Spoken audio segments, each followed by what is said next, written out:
Bonjour, je m'appelle Mohamed Lamine Sanon. Je suis expert certifié en supply chain management et logistique. Je suis enseignant-chercheur au CREA, à la faculté des sciences économiques et de gestion de l'université Cheikh Anta Diop de Dakar. Bon, Monsieur Sanon, pouvez-vous nous définir la logistique? La logistique. Logistique.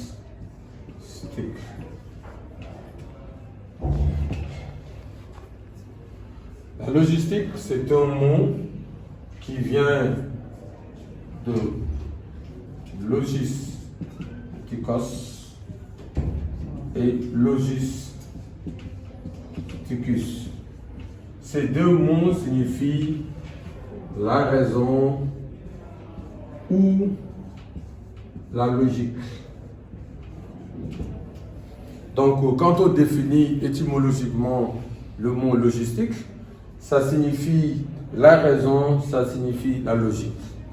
Mais si on définit techniquement la logistique, on dira que c'est la gestion des différents flux de l'entreprise en amont et en aval, en respectant le carré magique de la logistique, à savoir le coût, le délai, la qualité et les HSE.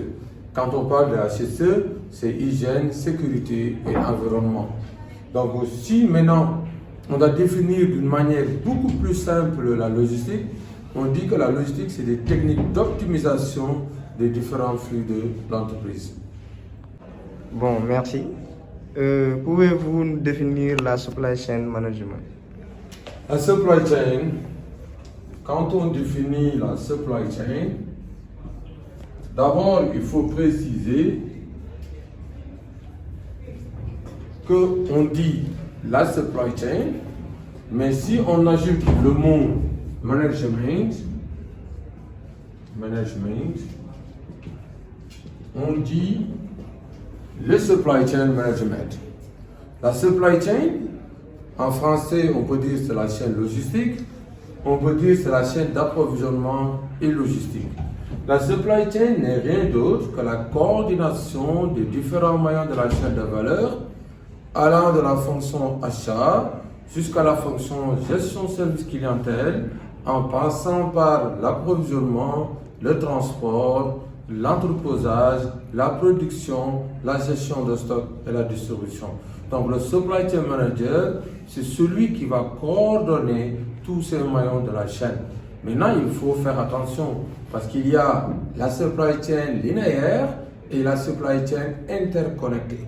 Quand on parle de supply chain linéaire, on a les différentes fonctions de l'entreprise, mais ces fonctions-là ne sont pas connectées.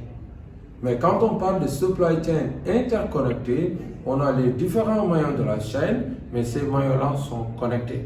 Et souvent, on utilise un ERP, Enterprise Resource Planning, c'est des logiciels de gestion intégrés pour faciliter l'interconnexion entre ces différents maillons.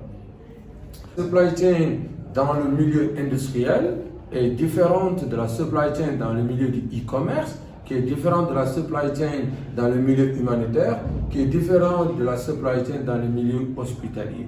Donc, chaque contexte, il faut une supply chain bien adaptée.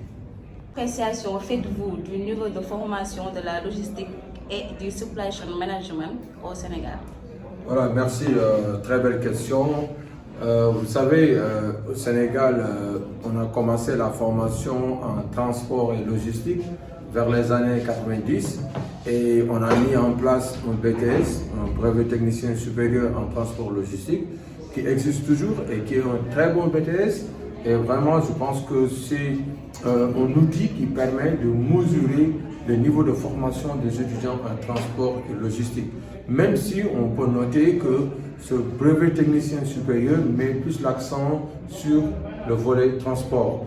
Maintenant, depuis quelques années, certaines écoles de formation des universités et des instituts sont en train de mettre en place des formations en supply chain et logistique. Et même des fois, il y a ce qu'on appelle des formations en management portuaire.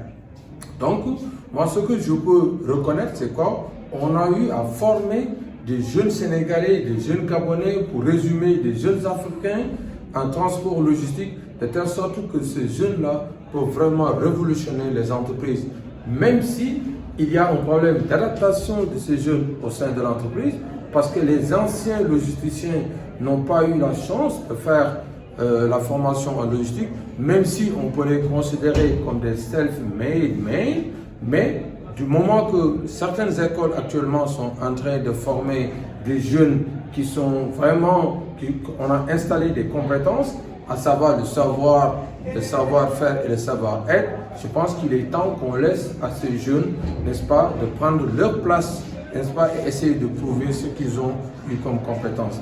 Et je pense qu'on peut améliorer cette formation-là en mettant l'accent sur la formation de la logistique pétrolière et aussi la logistique humanitaire.